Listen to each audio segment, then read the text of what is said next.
Welcome to a new edition of the Reigns on the Cardinals podcast. Rob Reigns, Mike Reigns, STLSportspage.com. Our thanks to our Drury Hotels and all of our other great sponsors here on STLSportspage.com for not only sponsoring this podcast, but all of our content here, making it free and available to everybody. And Mike, we want to thank everybody who paid attention to all of our special edition podcasts leading up to this week, to the passing of the trading deadline. A lot of great response from people. And hopefully, if they're new to the website, they're just checking out all the other features that we have to offer, including this regular weekly podcast.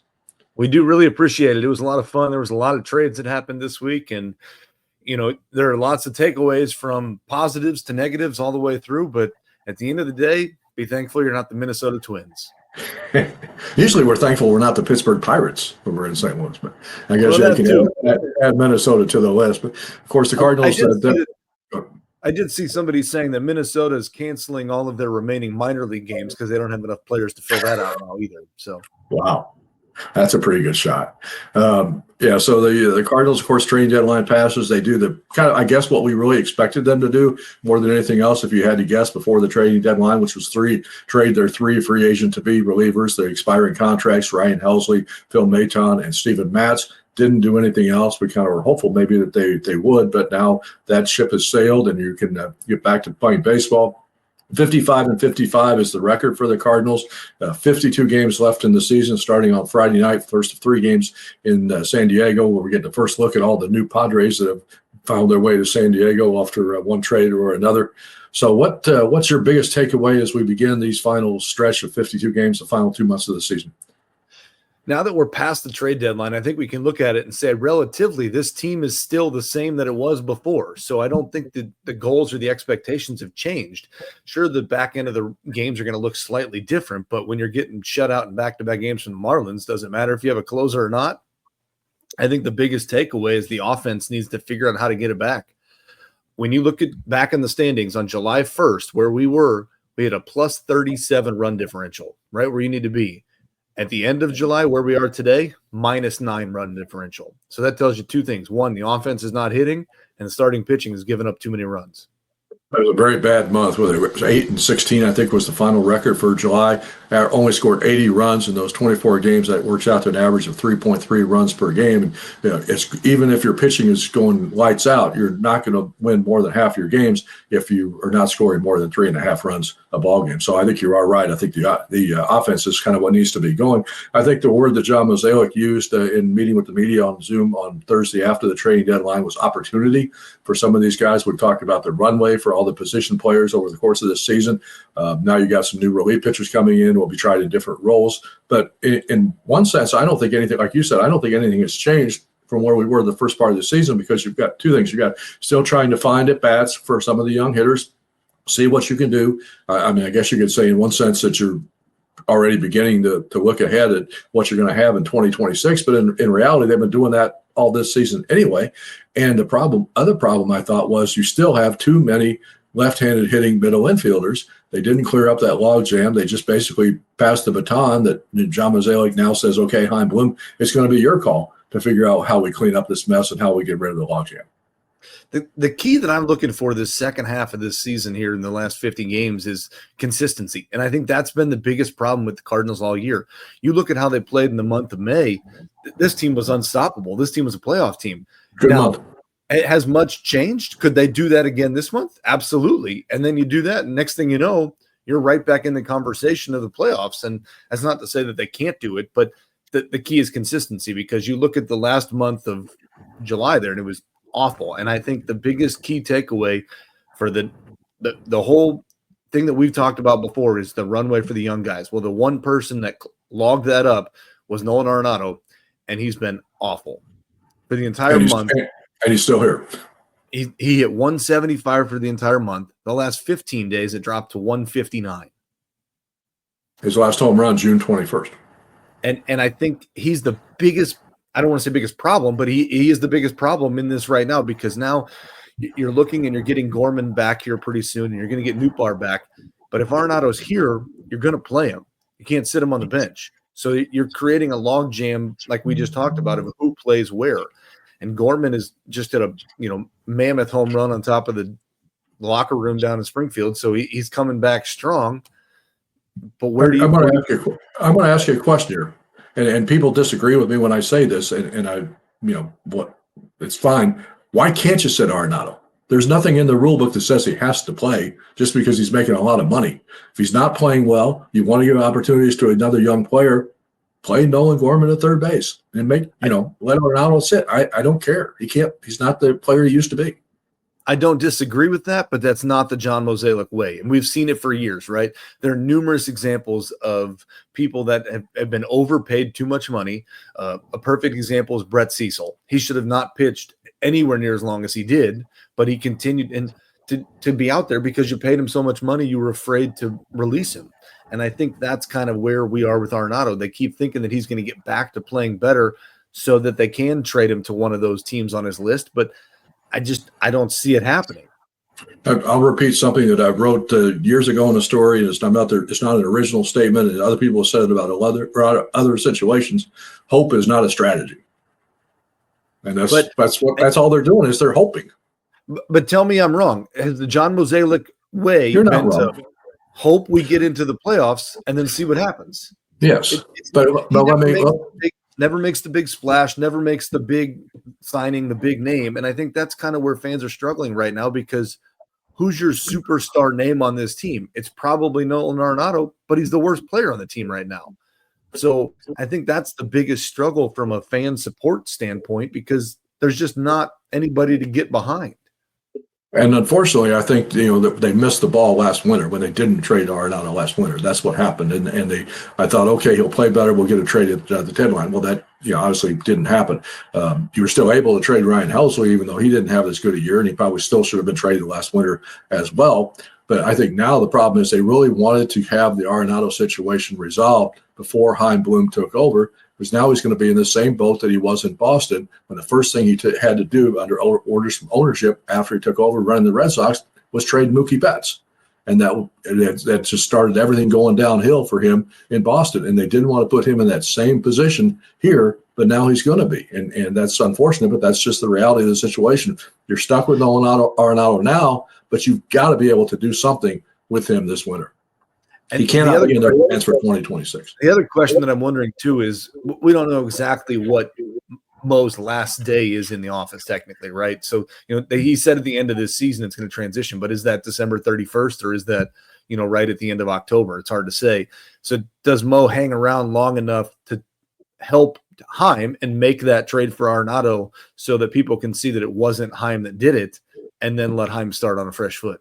And you also have to hope at some point here, whether it's the rest of this season, which won't happen now, but it maybe set the tone for what would happen over the winter, is that Nolan Arenado looks seriously at his future and figures out, okay, there's got to be a few other places that I would consider playing for the final 2 years of my career, if not in St. Louis, if this club is going to be a 500 club, not going to be a contending club, going with a lot of youngsters, but expand that list of the potential clubs that he'd be willing to accept a trade to.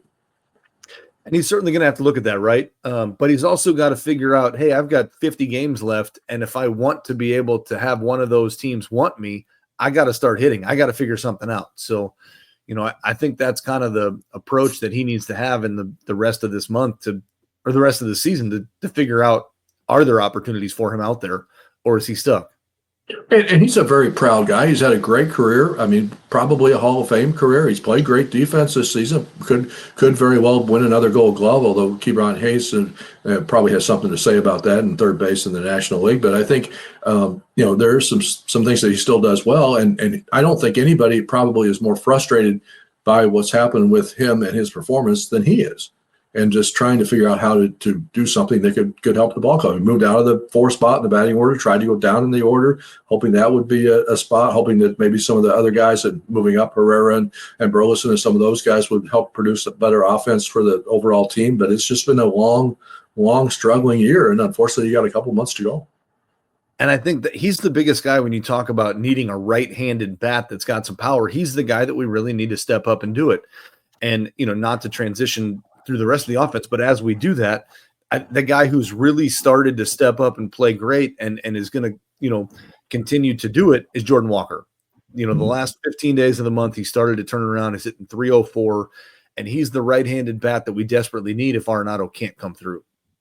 And of course, they've also made the transition now, and they're starting to play Ivan Herrera in left field, which again is going to take at bats away from Newbar, which is going to take at bats away from Donovan and some of the games that he goes out and plays in left field. So again, there's just too many guys for those different roles. And I agree with the Herrera move. I think if he's not going to catch, he's too young really to be a full-time DH. And they've always used that DH spot as a way to rotate guys through and give them a day off their feet anyway. So, whether it's Burleson or Gorman or Arenado even. So they're going to probably do that over the course of the next 2 months here as well and get Herrera some, at least a few games a week in the outfield. So, I think there's still a lot of interesting things to watch for, a lot of reasons to still go to the ballpark, even the Cardinals are not going to be probably in the pennant chase in the National League Central between the Brewers and the Cubs. There are going to be some interesting games and some interesting decisions and form your own opinion about who you want to say, keeps the Chaim Bloom keeps on this team in 2026 and who you're ready to kind of move on from. And I don't know that I'm ready to cross the Cardinals off yet and say that they're out of this race, because to me, you're more optimistic than I am. Well, tell me I'm wrong when I say this. One of the things I've noticed about the Cardinals throughout this entire season and the last couple of years is they really play to the level of their competition. They struggle with teams that are below the standings or underneath them, right? For whatever reason, they've just always struggled that way. And when I'm looking at this remaining schedule and I see the Padres and the Dodgers and the Cubs and the Yankees and the Reds and all the teams that are above us in the division and in the wild card race, we hold our own destiny because we play them the number of games that we need to play them to get there.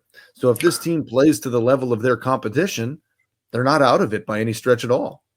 I think there are going to be 3 great pennant races to watch here as we visit with Mike Raines on the Cardinals podcast on STLSportspage.com, brought to you by the Drury Hotels and all of our other great sponsors. 3 great pennant races coming up in the National League. The Cubs-Brewers race, I think, is going to be fascinating.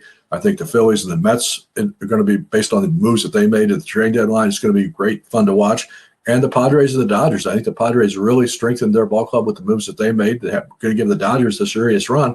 And here's the thing, though. 3 of those teams are going to win their divisions. I think the other 3 are going to be the 3 wild card teams. That's why I think it's going to be tough for the Cardinals to get in there. And I think it's going to be tough, but you got to remember, too, that some of them are battling against each other. So some of those are going to change, too. And so I think it's going to be tough. Don't get me wrong. But so here's the question that I ask you. If you think this team, if this team wants to win a wild card, how many wins do they need to finish with? What number does that record need to be? I would say at least 85. Okay, so to get 86, I was looking at this earlier, to get 86 wins, which is what I predicted at the beginning of the year, they need to go 31-21 in the last 52 games. Not a crazy number. It's not a crazy number. But if they just simply win every series on the rest of the way out, that's 35 wins. That's all of a sudden you're at 89. And at 89 wins, you're certainly going to be in the discussion for winning in a wild card spot. So, but to do that, they certainly have to play better than they did in July, though. That's the key. To me, the offense is the key, right? Because when I look at the Brewers and I look at the Cubs, their starting pitching, neither one of them is really great. They've got a couple guys that are good, but then the Brewers just added Shelby Miller and Jordan Montgomery. So they're just trying to fill arms too to make spots. And I think when you look at our rotation, McGreevy's a step up from Fetty. It's going to take him a little bit to get there. His last outing was a little bit rough, but you look at the last time through the rotation for the other 4 guys. Sonny went 5 innings, 3 runs. Libby, 4 1/3, 1 run. Michaelis, 6 innings, 2 runs. Palante, 7 innings, no runs. So if the starting pitching starts to string that together and put it together, they're going to give the offense a chance, but the offense has got to step up to do it. And they've also the starting pitching also has to be better because of what we talked about with moving out Helsley, Maton, and Matz. You've lost 3 guys that were really quality relievers, and you're replacing them with 3 guys that aren't as proven, don't have as much success. So you're probably not going to be, normally they've had a pretty good record of winning ball games when they're ahead going into the 7th inning or later. Some of those games are not probably going to end up being wins between now and the end of the season. And what's interesting is anyone that's a baseball fan and watched games last year, the Tigers were very far out after the trade deadline and all of a sudden came back and went on a big run. And I'm not saying that happens every year, but I saw a stat earlier that said there are 12 teams this year that have a better record after the trade deadline than the Tigers did last year, and the Tigers made the postseason. So it's possible, but again, the offense is going to have to come through and not get shut out by the Marlins in back-to-back games. And here's a couple of these. I'm going to, as I say, I'm going to do a column early next week about things I'd like to see happen the rest of the season. So I don't want to give all of that material away, but I'm going to tease a couple of those that I'm going to put in there. And I think you agree with me on a couple of these too. Speaking of offense, what's the harm in trying to get Victor Scott a few games batting leadoff? Well, the thing right now is, and I was looking at this, Victor Scott over the last 15 days is hitting 158. The only one who's better than the only he's very at the bottom. So he's got to find a way to string it together with consistent at bats. And I think that's been his biggest problem is consistency.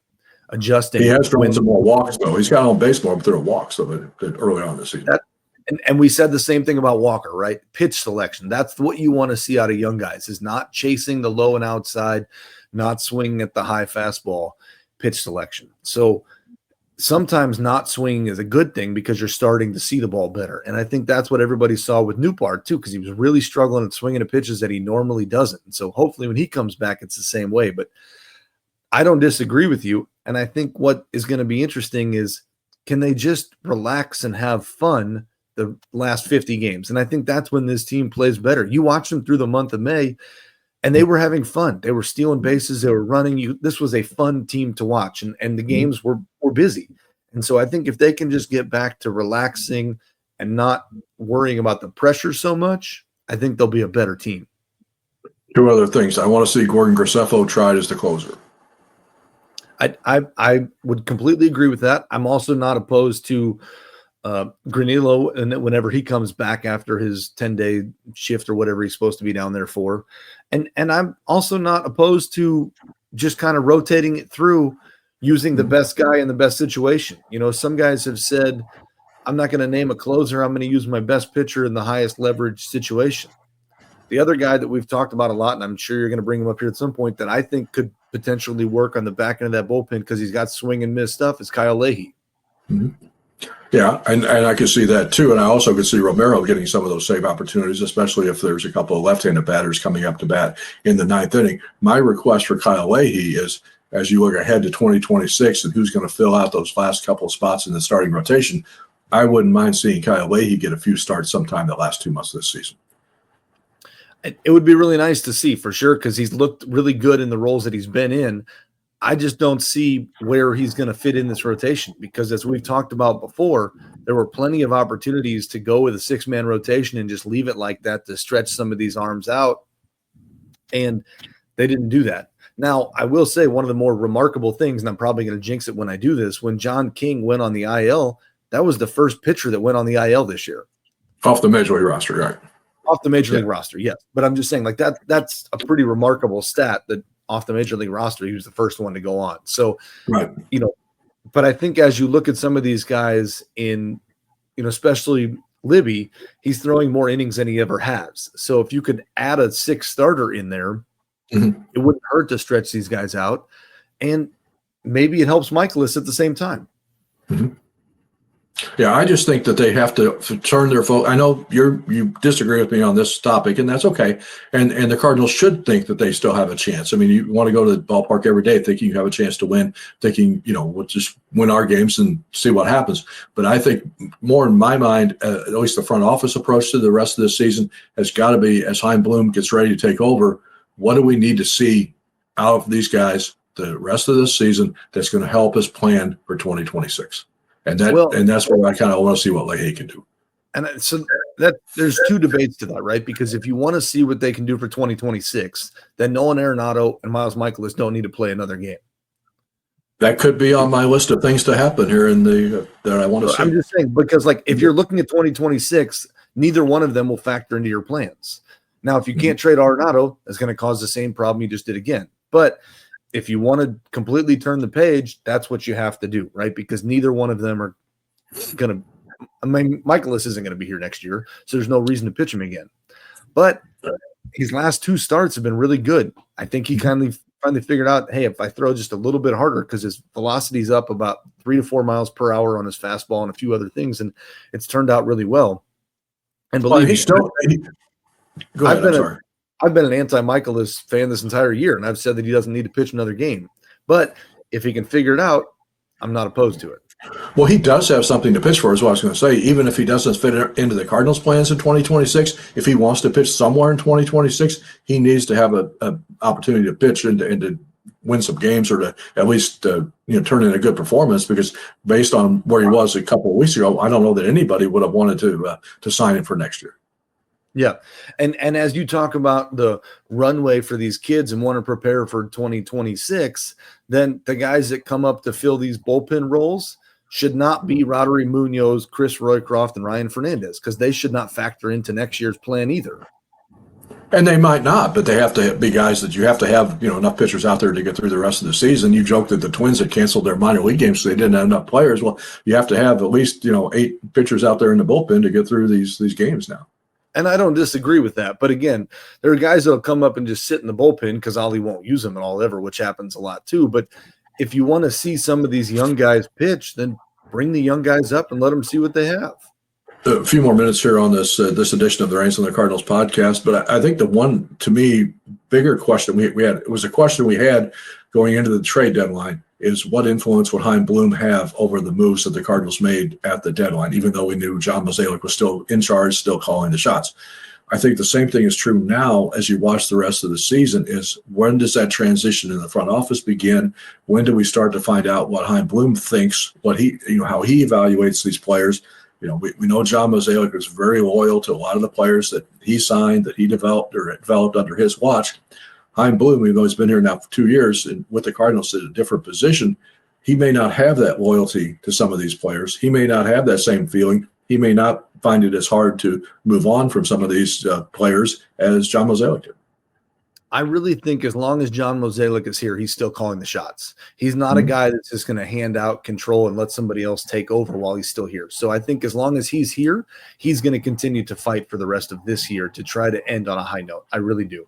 I understand the approach to getting ready for 2026, but I don't think Mo's the type of guy to just roll over and say we're done. Because I think if that was his plan, he would have tried to trade more guys at this trade deadline here. He would have tried to trade the Brendan Donovan or an Alec Burleson to try to prepare for 2026, but he didn't do that. So I think he still thinks that this team has a chance to slip in the way that they are. Two other things I want to mention coming up next week as well here on the website will be our annual re-ranking of the top 25 prospects in the Cardinal system. Our rankings different than MLB.com or Baseball America or Fangraphs or anyplace else that you see prospect rankings. We go down and evaluate some of these guys, watch them ourselves. I've been to all of the St. Louis or U.S.-based farm teams this season as well, and some conversations with other people about some of the other prospects. So you can look for those rankings coming out next week, and we're going to also head down to Memphis next week, planning on doing a big J.J. Weatherholt story. I know we've written a lot about him in the past, but probably not a shock to anybody that he'll be number one on our list of St. Louis Cardinals top prospects next week. And we're going to go down and have some conversations with J.J. about his future and what's going on. So you can look for those stories coming up here in the next week or so on STLSportsPage.com. And as you talk about log jams, JJ is very close to creating a log jam for some other people, Yep. Right? He's playing second base right now. He's leading off. He's hitting really well. And the other guy that we just acquired that I think is going to be here sooner than we think too is Blaze Jordan. So you got two guys that are knocking on the door all of a sudden going to be really close. And then you look at our draft this year of Liam Doyle. I think he's also going to be another guy that's knocking on the door really close, because one of the biggest things that Chaim wanted, and you can tell because that's what we came away from this draft, is swing and miss stuff. And that's what we also got in the trade deadline, right? We got young, controllable pitchers with swing and miss stuff, not pitch to contact. So I think you're going to start to see that shift as we move forward. Cardinals in San Diego on Friday night, beginning a 3-game series against the Padres. Matthew Liberatore is the scheduled starter. West Coast trip will continue with 3 games in Los Angeles and then 3 games against the Cubs. So the next 9 games are going to be a challenge for the Cardinals.